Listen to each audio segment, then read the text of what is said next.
Greetings, Davion. Greetings. Yeah, greetings, Ronaldo. Thanks for having me.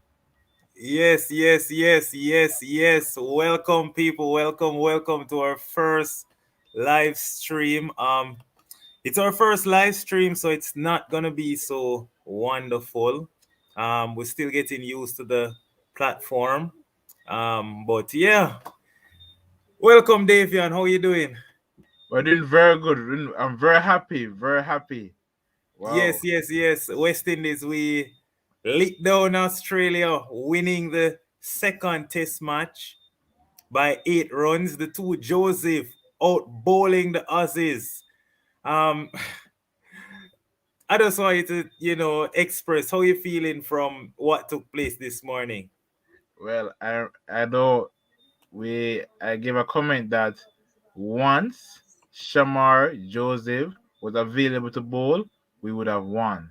He bowled 12 overs on the trot, and 7 wickets. That's an incredible strike rate. Bowling 12 overs, taking 7 wickets.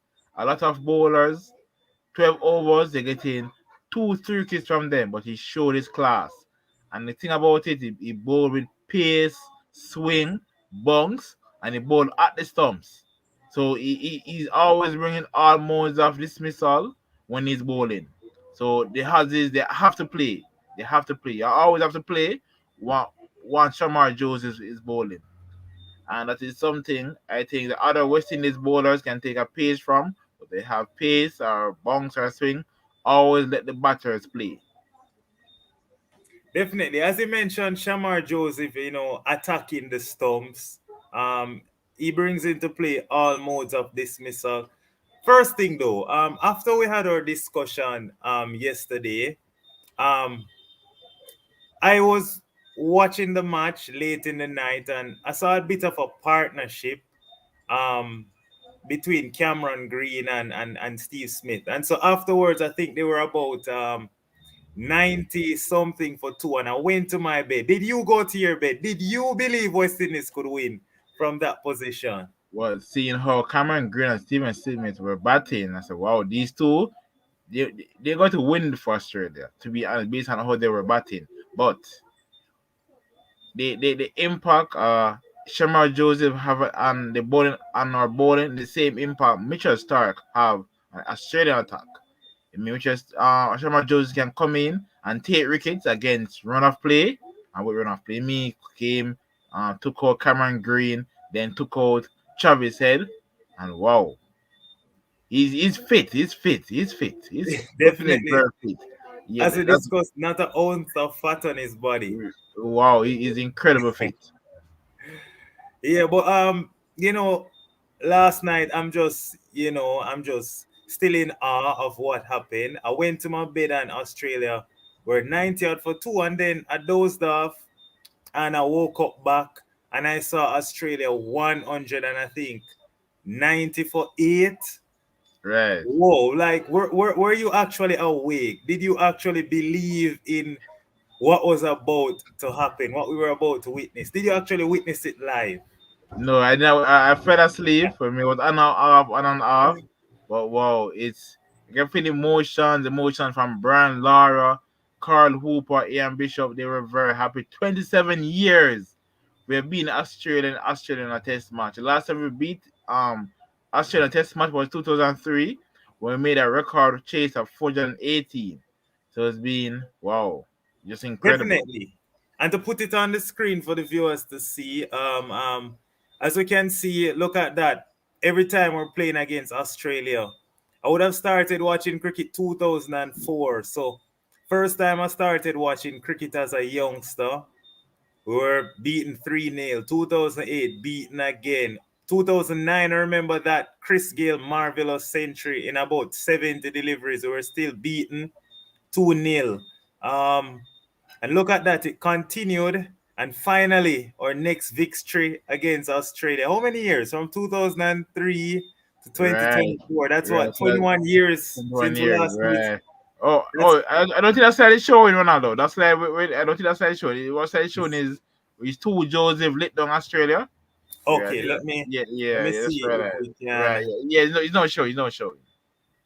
And Right. again, apologies to the viewers. It's still our first time navigating this software, so let me see.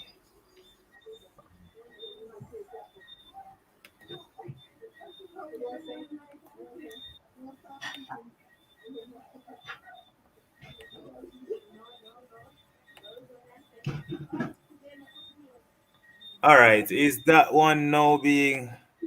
Oh Is that yeah. now I'll there? probably slideshow. I don't think you can put on slideshow. Probably put on slideshow. Slideshow. All right, let Right. me see if that would Yes. work. That's good. Those is it's showing slideshow on my end. I don't know. It's in the like a preview, the preview thing. Not in slideshow. But yes, I mean this. But what does the victory shows us that in the earlier years we have better batters. We have batters like Brian Lara, Chris Gale, Ramnar Starwan, and Shibner and Shandapal. At one point, Shibner and Shandapal scored a century of 70 deliveries.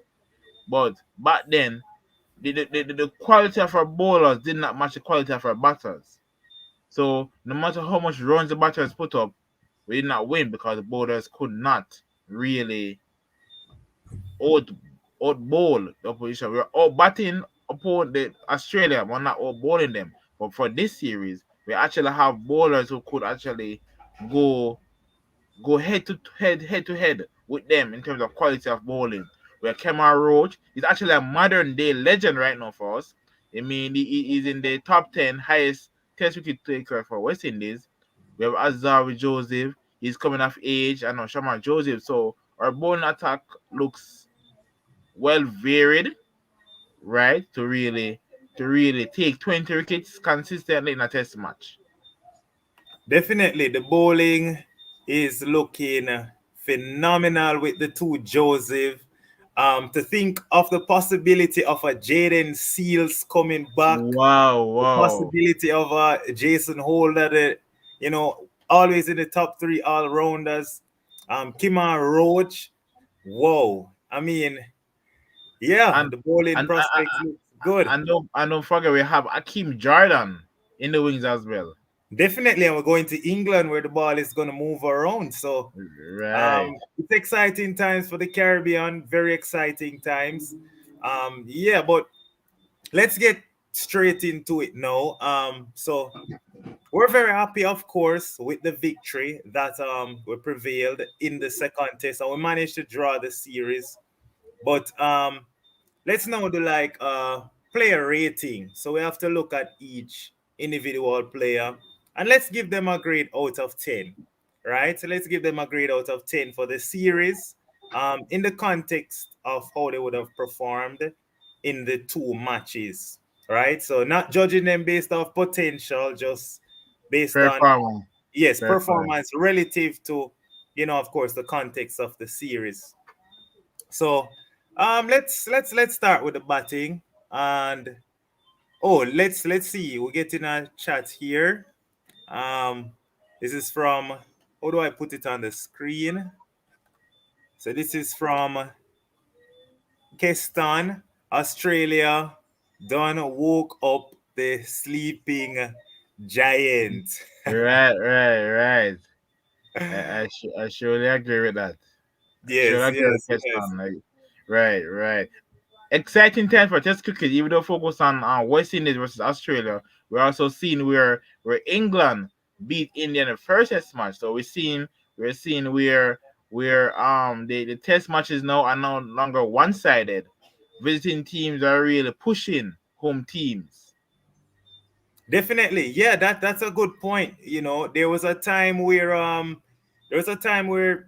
home teams used to just, win easily. It's very difficult to go abroad and try to be competitive. But we're seeing now at the start of 2024, West Indies beating Australia, England terrorizing the Indians, Reverse it, beating India. yeah, with reverse sweeps and conventional sweeps. Well, I like this one from Kestan here. The bar has been set high. So now it's time for the ODI and the T. Let's see now what the ODI and the T20 team will do in their respective series. I agree with Kestan 100% now. The bar has been set. But we'll get Right. into that soon. Let's jump into the player ratings. And by the way, just for the viewers, um, this is our first stream. We don't really know to work the platform as well. But going forward, once we get the hang of it, we can also would like you to join and come and have a chat with us. All right, you can speak with us, and we have a wonderful time talking all things West Indies cricket. But let's get into it, Davian. The player ratings, starting with the batting, of course. Um, this is for the series. Let's get to the series. So let's start with um our openers. Let's start Wow. with Craig Brathwaite, Um, the captain. So rate him as a batter first and then as a captain. as a batter for this series, I give Craig Brathwaite a 2 out of 10 for his batting. For his captaincy, well, he has achieved something which have not been achieved by West Indies in 27 years. So for the captaincy, I will give him a 8 out of 10. He this is the first day-night test match West Indies have ever won, and this is the first day test match Australia have ever lost. So I mean to rally the troops and let them really win was really good. The captaincy when bowling, I would have wanted him to be a bit more proactive, but I've seen where he made the necessary adjustments as time went by. For example, we saw where the edges were falling short, and I see where in the series he tried to let the fielders move a bit closer to really get those catches in. So he's definitely learning. I see he's making improvement with his decisions on the field. But I really need to see Greg Brathwaite in the next series lead from the front with the bat. Yes, yes, we definitely don't want that. All right, so 2 out of 10 with the bat you're giving him, and 8 out of 10 captaincy. I'm agree Right. with you with in terms of he was definitely a bit more attacking, especially on the final day. Trusting Shamar Joseph to bowl 10 overs on the trot, keeping his attacking feel. The first test, realizing that the ball wasn't carrying to slip, so he made some minor adjustment to get rid of Mitchell Marsh. His captaincy was spot on, but um, I don't think I've seen Brathwaite struggled as much as he did this series. He just didn't look in form. The 4 innings, I don't think any of them were convincing, and he looked convincing in the warm up with a half century. So, what do you think went wrong for him, given that the Right. warm up was a few days before the actual two games? So as you realize, how Australian bowlers bowl, the more deliveries they bowl to you is they get in a rhythm. So I think what Craig Brathwaite needs to do when he's batting, he needs to do more strike rotation. I mean, he takes too long to get singles. So yeah, so once he takes more singles, it'll be harder for a bowler to set him up. So yeah, Now, Davian, I want you to take on this question from Keston.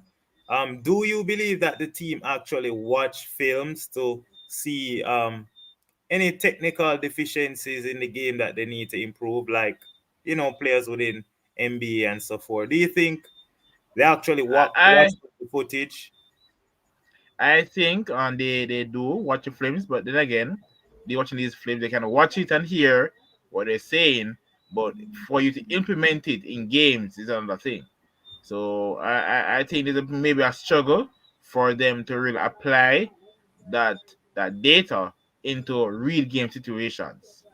I mean, for them to make those adjustments requires a flexible mindset and flexible body, and the possibility our players don't have that level of flexibility and adaptability. Hmm. All right. No, you gave Shanda Paul, you gave Brathwaite, 2 out of 10 for his performance with the bat. So let's get into Tejna and Shanda Paul. One 27 out of runs. 10. 1 out of 10. 1 out of 10. He almost got zero. If he did not make that 21, um, in the second innings, right? I would have given him zero. All right, so 1 out of 10 for Tejna right now. We can't just give a score and not expound on it. So Right. I hear Yeah, Keston, you're right. So the one, Keston has Kester given said him negative negative 10. 10 out of 10. Wow. Wow. T-shirt upper was he did not look good. He did not look good in the batting. Why I'm giving 1 out of 10. There was no intent to score. There was no intent to bring pressure to the Aussie bowlers. Also, the Aussie bowlers they bowl boundary deliveries to him, and he basically either defended them or he was out of them. I Yeah, remember he the got first some half volleys and he was blocking half volleys. That was crazy. right. I remember the first innings when Pat Cummins was bowling around the wicket. He bowled a full wide delivery should have been sent to the boundary. He edged it to Cameron Green. Wow, poor execution. Poor execution. All right, now let's look at the deeper picture because Shanda Paul had a cracking start to his career. He had I think I remember he scored a 50 and they said father like son. 50 Right, on right, debut. Then he had a couple of 40s, went to Zimbabwe, had a double century. At the time he right. was averaging well over 70, but since then his career just has gone downhill. Struggled in South Africa, struggled at home versus India, struggled in South Africa A Tour, now struggling in Australia. That's a long time to be struggling. What do you think has happened why he's been struggling for this long? I think teams figure out that don't bowl straight to him. Once you bowl straight to him, he basically whip you through mid wickets and mid on. They figure out that to get him out. Test his offside game. His offside game needs improvement. And also I realized teams are not bowling short to him anymore. He's an excellent puller. He pulls and hooks really well. Yeah, so teams realizing they know the delivery that his scores off, so they're cutting off those options and forcing him to play in areas which is not good. What he needs to do, he needs to work on his offside game, defending properly in the offside and driving properly to the offside. His leg side game is very good, but once he works on his offside game, he will be making a lot more runs. Definitely. So, well, I hear you say that it's because teams have figured out that he's strong on the pull and the hook. But I mean, maybe he's not surviving long enough for them to even test him out with the short ball because usually that's like the second resort. But I hear what you're saying. Let's get to Kurt McKenzie now. Kurt McKenzie, um, he was also struggling before this series, struggled in the South Africa A Tour, but then came here to Australia, struggled in the warm-up game a bit, but four innings, 150, 138 runs, averaging 34.5. By the way, he is also the second leading run scorer in this series. So you're Right. great for Kurt McKenzie I, out I- of I'm 10. giving I'm giving Kurt McKenzie a 8 out of 10. Why? Once he came to the crease, there was intent to score.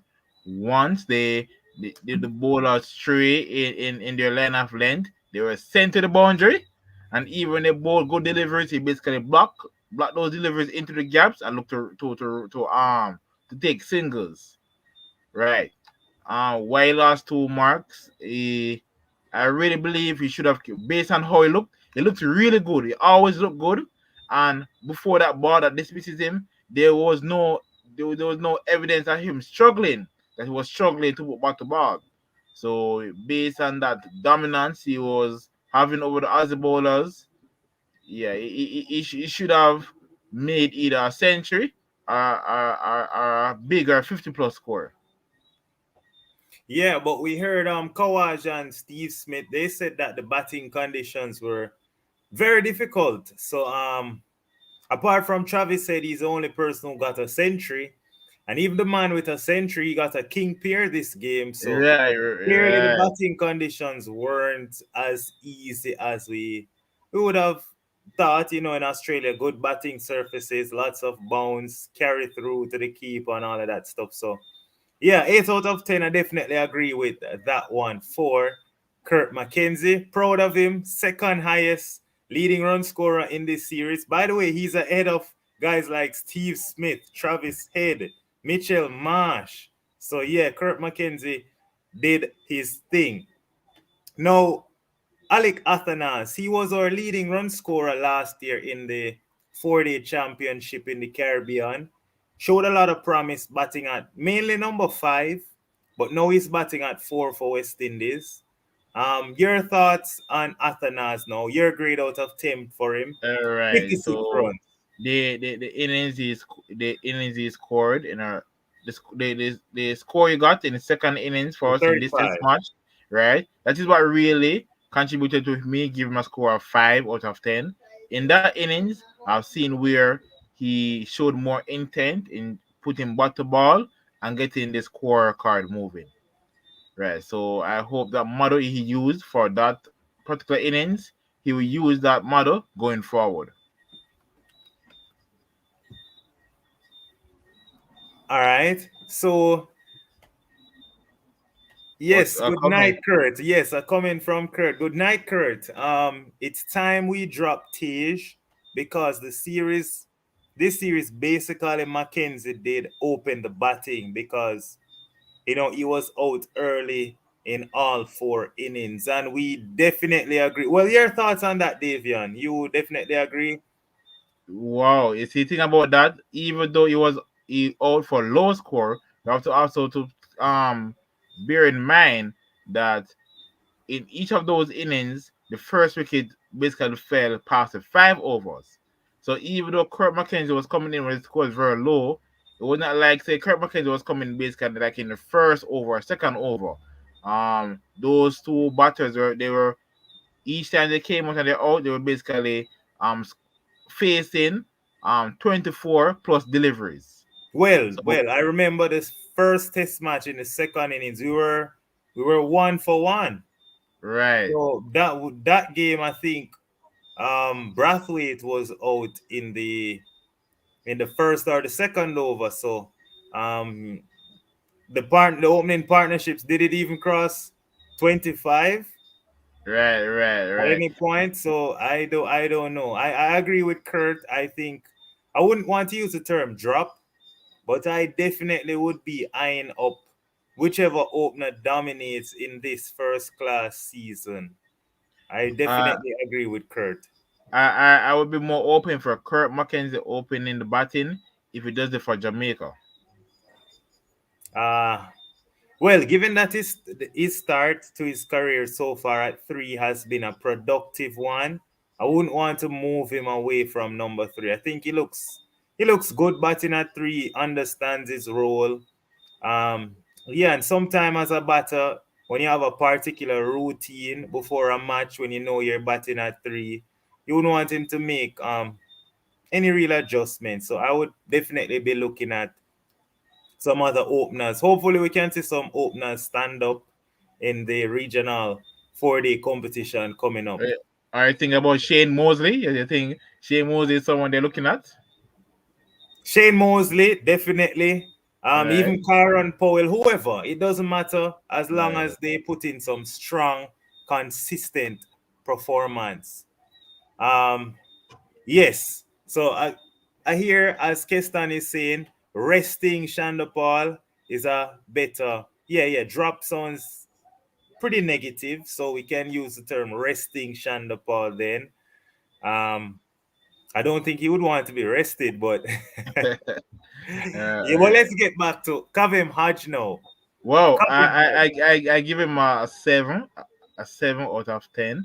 Wow, I mean, that innings, the half century in the first innings was brilliant. Was brilliant. Proper.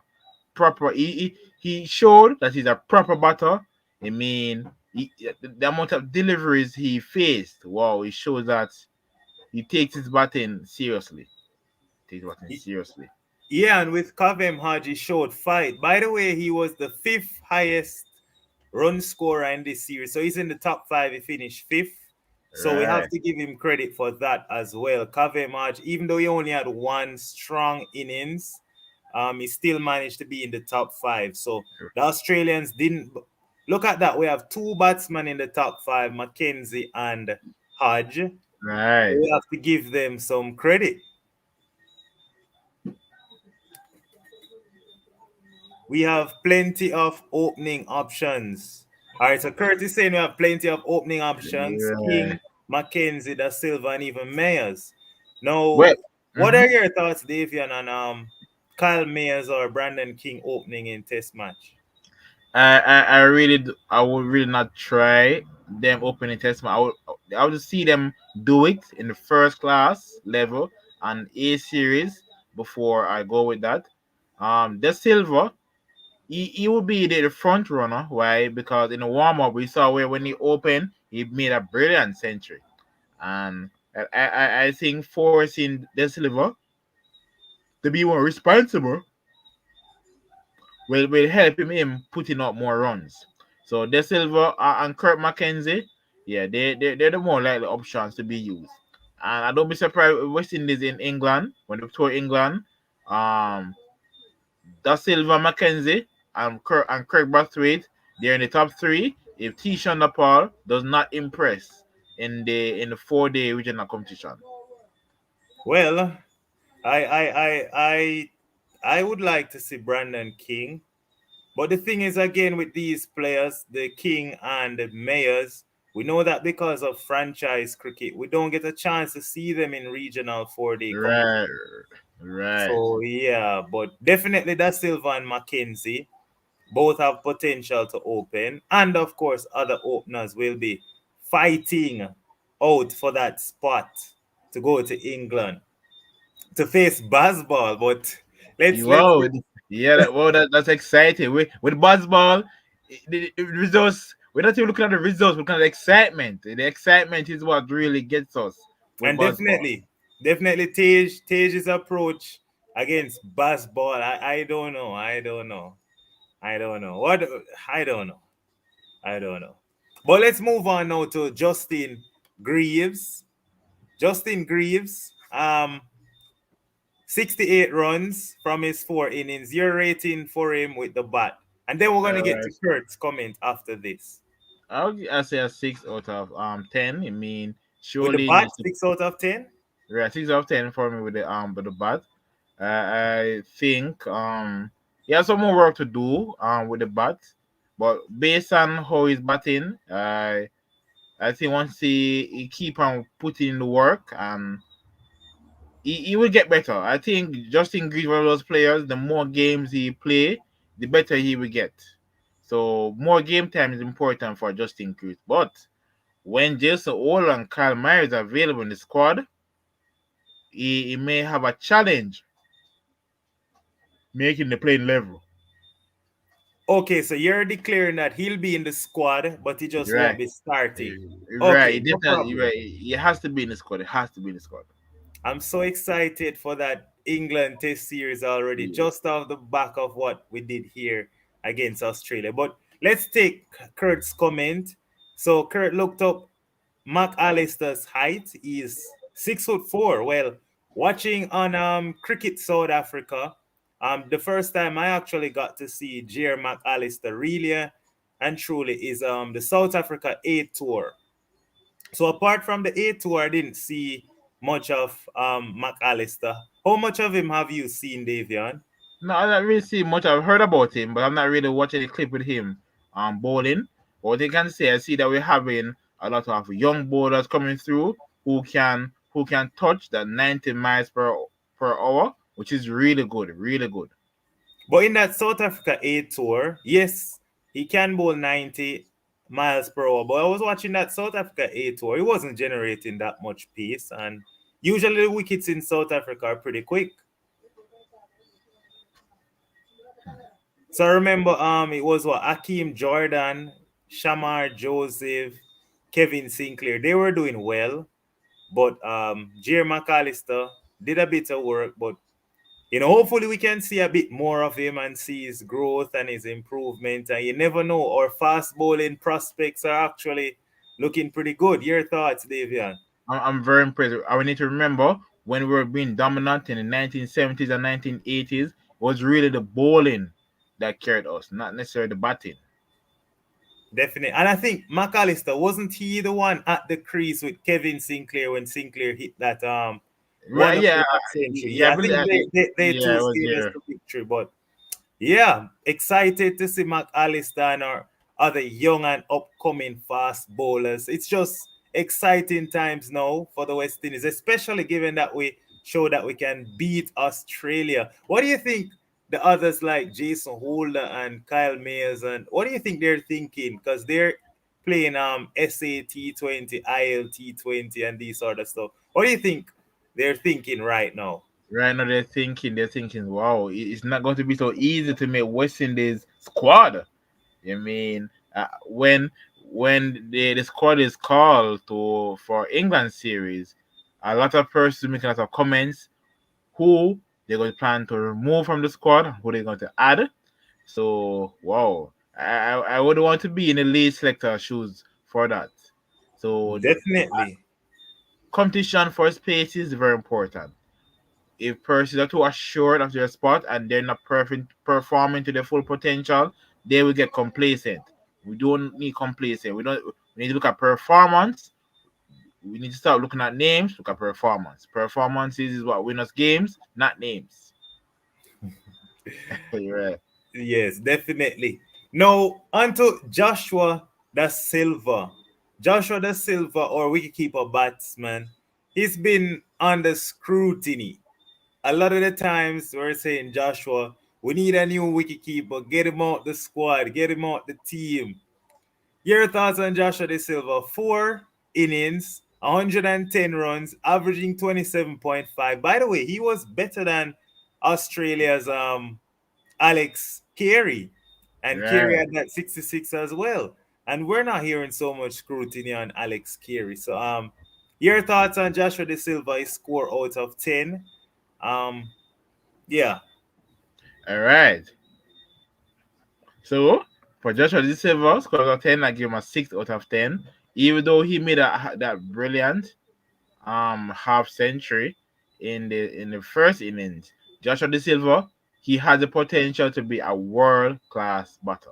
To me, Joshua De Silva is a batter first and a keeper after. I think where Alex Carey probably does not get so much scrutiny, they see him as a wicket keeper first and a batter after. Because Alex Carey keeping is very reliable. So that's it. So when Alex Carey make runs, like especially in Test cricket, I mean they see it as a plus. But in the ODI, they see Alex Carey as a batter first and a keeper after. We see where Alex Carey performs much better in white ball cricket compared to red ball cricket.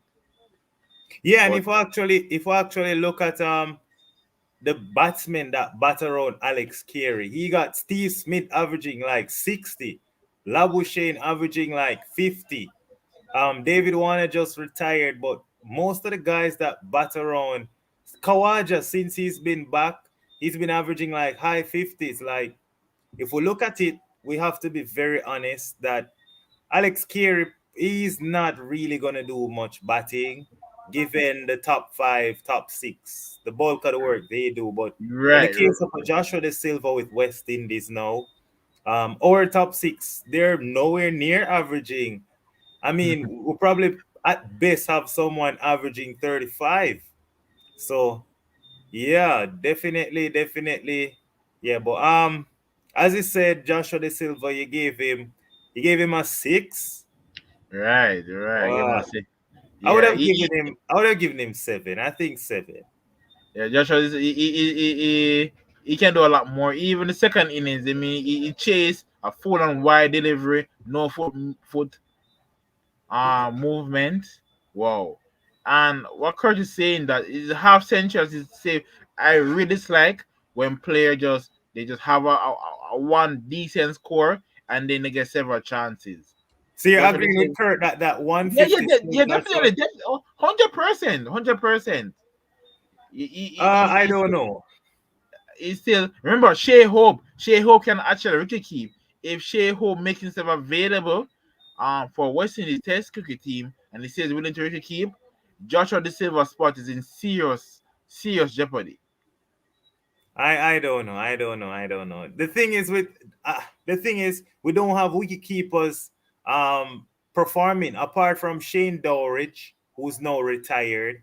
We don't have a lot of wicket keepers lined up, and Shea Hope, yes, he's quality, but we haven't really seen Shea Hope do much in his few chances in Test cricket. I would love to see him back in the team. Don't get me wrong, but we don't know if he even wants the wicket keep batting at 6 or 5. We don't know. So, I mean, I think right now Joshua is really our only. Also, the next thing I want to point out, don't you think it's very hard to scrutinize Joshua when most of the times he's coming in and we're like 70 for 5 or 6, and then he has to bat with the tail.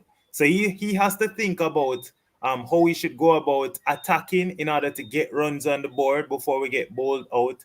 At the same time, he has to temper he can't be too attacking, so you have to temper it a bit and ensure that he's shielding the tail, um, marshalling the situation to the best of his ability. I think that's a lot of pressure on Joshua batting at 7 when in a West Indies team. What's your thoughts on All that right, statement? my thing is this is where the flexibility in mindset comes in. If you're in a position very often, each time I do it, you should have the mentality that okay, um, I've been in situation very often. What can I do to get more runs for the team and ensure that tail enders actually contribute to runs? So this is my thing. Yeah, he should be improving at it because the situation is in often. He should not be so dismal at it because he knows the top order is going to struggle, also the middle order, and he'll be asked coming to bat before the 40th over. So, right. So, What's uh, your thoughts on Kestan's statement that Silva is average at best? If he did not perform, his place would have been up for grabs. Do you think that there's somebody next in line? Do you think Tevim Imlak, the reserve keeper, would have booted out Joshua? well, I highly doubt that. I highly doubt that. Yeah. All right. Well, so Persis would have definitely say that just, he would have been more under public pressure that he needs to do better. But, however, I mean Joel Andrew, calling Joel Andrew name again. Under If he 19, come yeah, on, brother man. said right. He's under 19, however, if he plays for his first class team and he makes serious runs and he's keeping it decent, Joel Andrew is the only person playing for West Indies who I see if, if he makes himself available for red ball cricket, he will give Joshua De Silva a run for his money. What do you think about Brathwaite? Kurt's comment here. Even Brathwaite play should be questioned if he fails against England and South Africa. And it should be that way, right? What is your thought on that? Because honestly, Craig has done fairly well for West Indies in recent times. Yes, he's had a couple of low scores here and there, especially in second innings. He really struggles in second innings.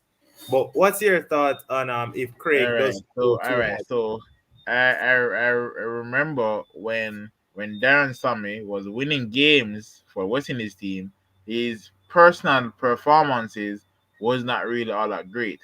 If when we play against England and South Africa, and if we either win the series or draw the series, then then I will then I will not question his place because he's letting us win game.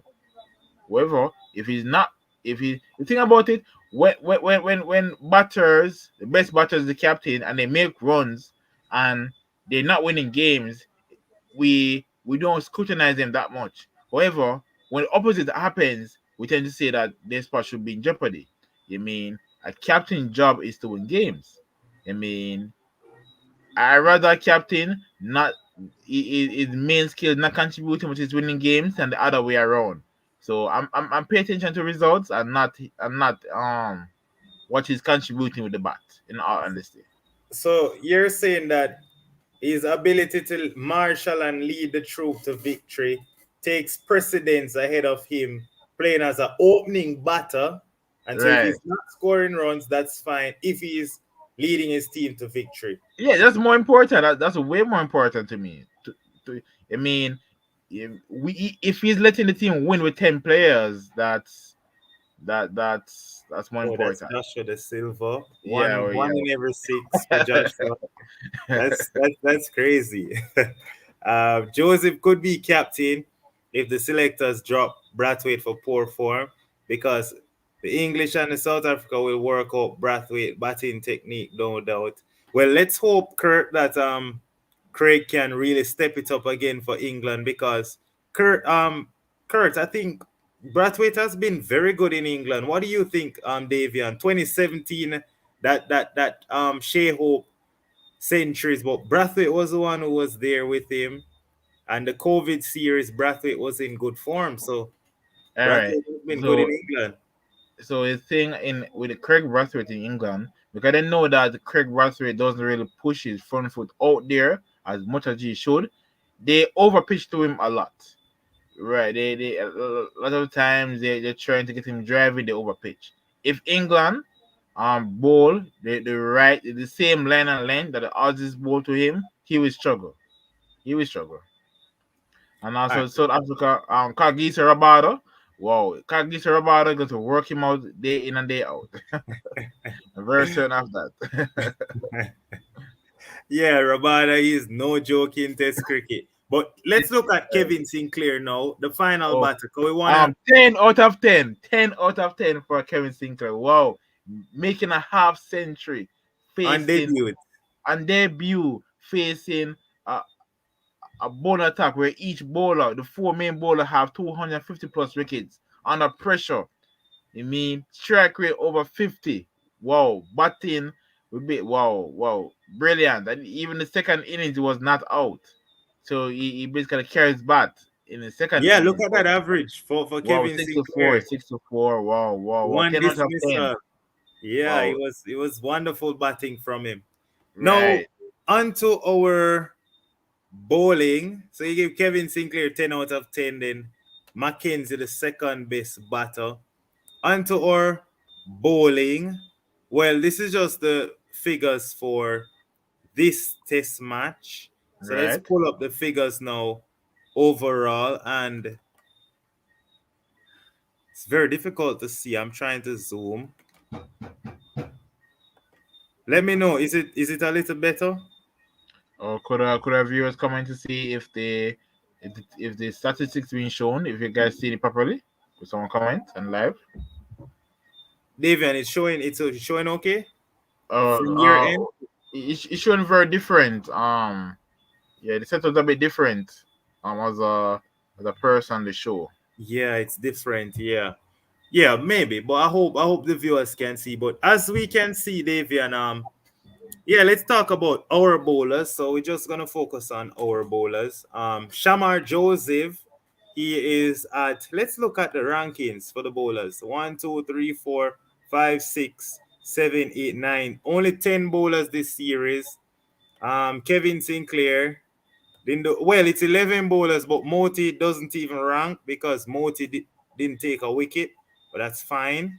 So our bowlers rank 10th, 8th, 6, 5, and the number 2. That was the rankings for our bowlers. So let's start with, of course, Kevin Sinclair's bowling. One Well, wicket, averaging 53. We're starting from number 10. all right, I wouldn't really blame Kevin Sinclair that much. I mean, the Aussies know that this is the first match.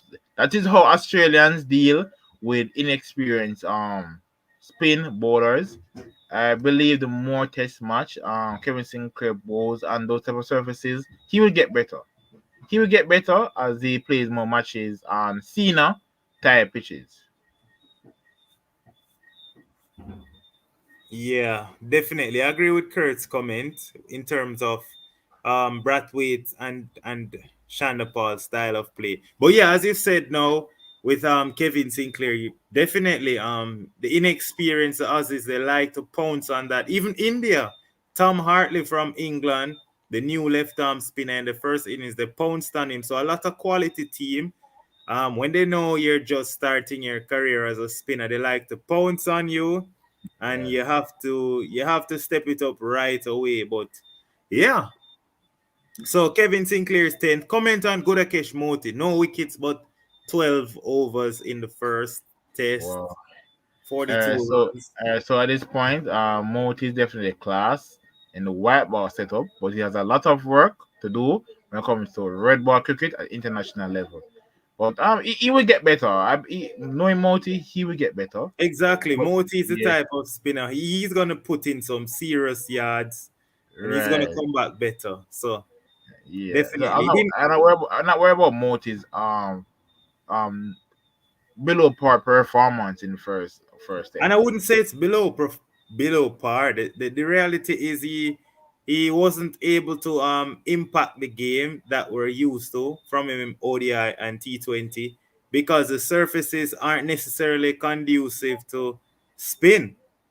Right. That's very true. That's very true. Yeah, so no pressure on Moti. Now next in line is Justin Greaves at number 8. Justin Greaves, uh 3 wickets, averaging 37, but strike rate 72. That's every 12 overs to get a wicket. That's too wayward for me. What's your score for Justin Greaves out of 10? For his bowling. Yeah. Hmm. I would give that Going by 5 out of batting, give 10. him 6. Justin Greer's role as a bowler was not necessarily to take wickets, but it was really to keep an end tight and keep the batters honest. Right, so he's really a defensive type pace bowler, not really an attacking option.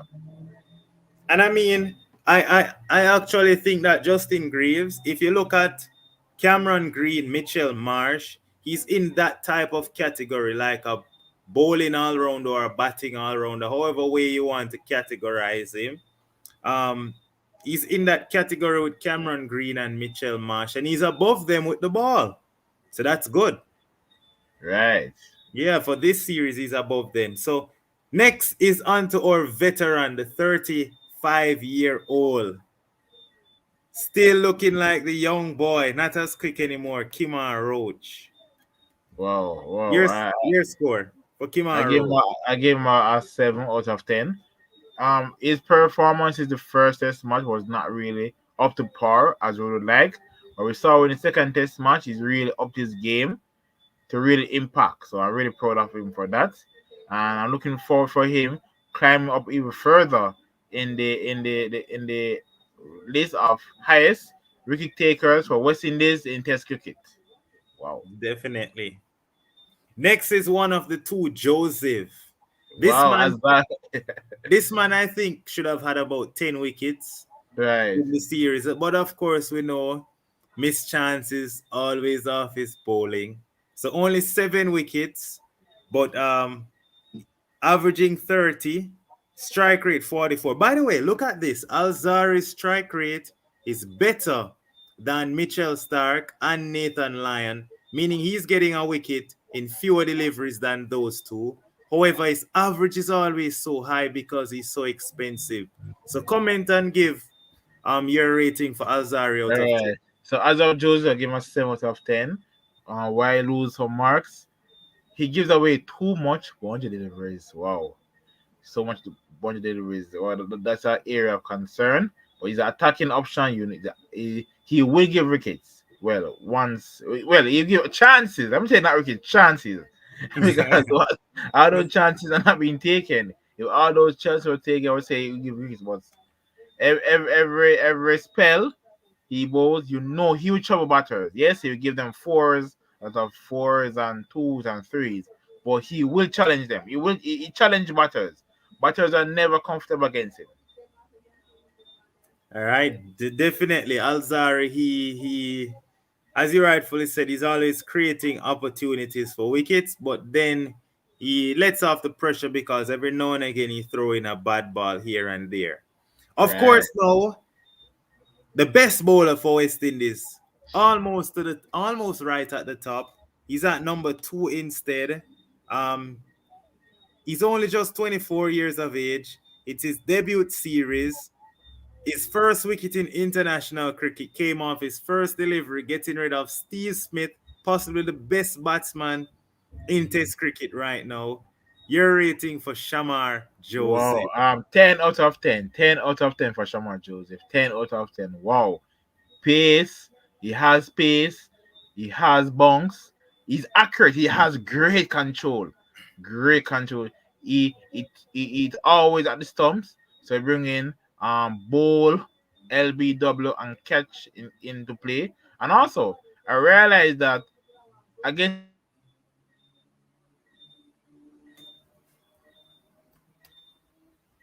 he's either swinging in the delivery or swinging away. So wow, he's incredible. He's incredible.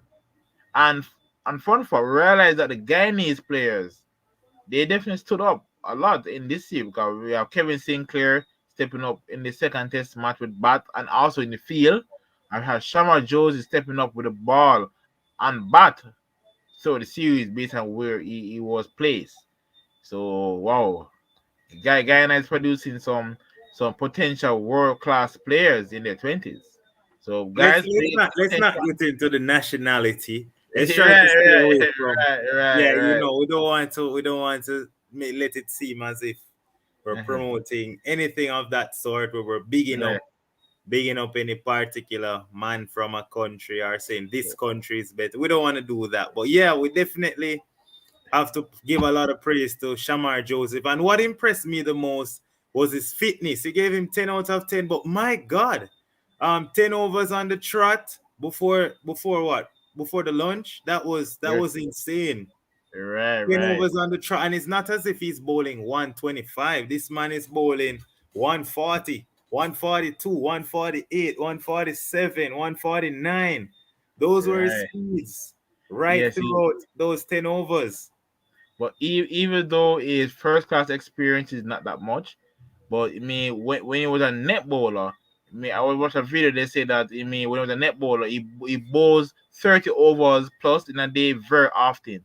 So Whoa. his yeah. So he even though it does not show in real match situations behind the scenes, he has been really his body is ready. He's ready for it. His body is ready for it.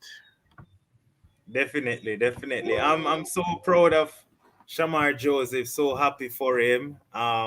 Extremely proud of him. He's making us proud to be a West Indian, of course. No, of course. In wrapping up, Davian, we really don't want to go past the 1 hour marker. So we're trying to wrap this up quickly. Now we move on to the test. We're finished with the test, so now we move on to the ODI and the T20 series. We're gonna have to look at the ODI first. The first ODI is on February 1, Davian. Of course, Shea Hope left BPL. Couple other guys left from where they were coming in. O'Shane Thomas left as well. They flew in now to Australia. The ODI team saw what the test team did. You said that you had Australia to win the ODI series 2-1 in the preview. What's Right. your thoughts now on your ODI predictions? You can have a chance to. All right. So I still seen Australia winning 2-1. Why? They have a lot to prove now. Losing well. Even though the score was 1-1, I mean in the eyes of many persons, they see Australia losing the series.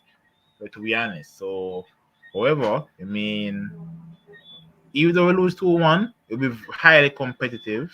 Highly competitive. Very competitive. I mean, I'm looking forward to the bowling. The bowling, we know that the batting is really coming along, but I'm looking to the feeling.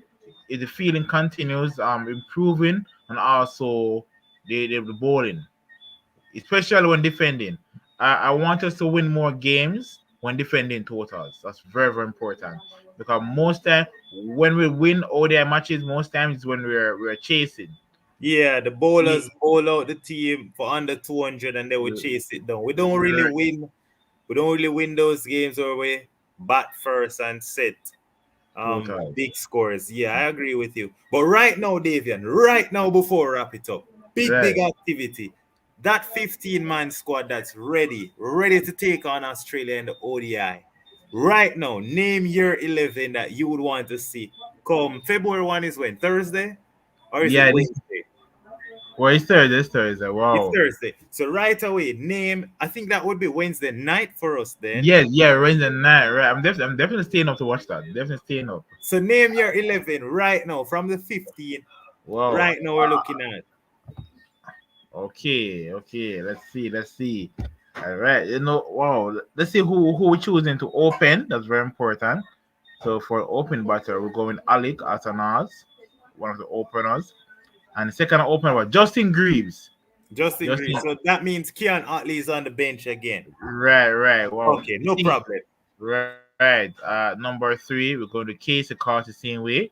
Right. We're seeing Yeah. how he's continuing. Right. Number 4, Captain Hey Sheho. ho. Have to continue. Number 5, where there's no Nikki P. So based on these options, the best option I see is ooh, number 5 is a bit tricky with Number no. 5, Teddy Bishop, Kavem Hodge. Those are your two options.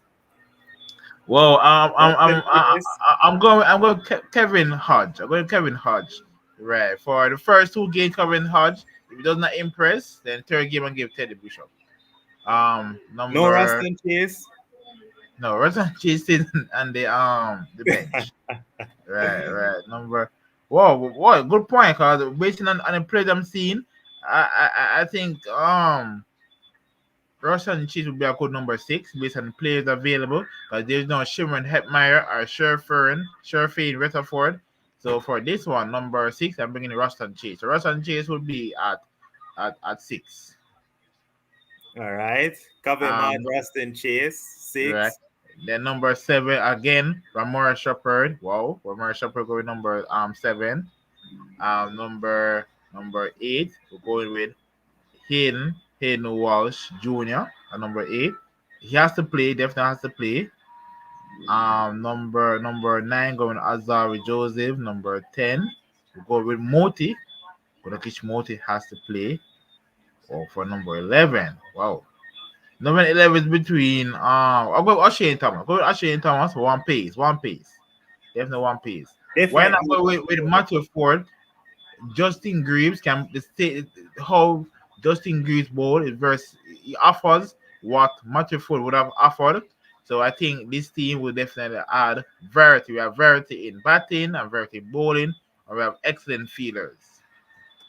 All right, definitely. Let's see if anyone agrees. Not seeing any comment about a possibly starting Yeah, the 11. purchases So are let's here. go. Based on the squad, I would like them to drop their possible 11. We have 7 bowling options. And one thing I love when what killed us last year in the World Cup qualifiers, our bowling attack was too one-dimensional.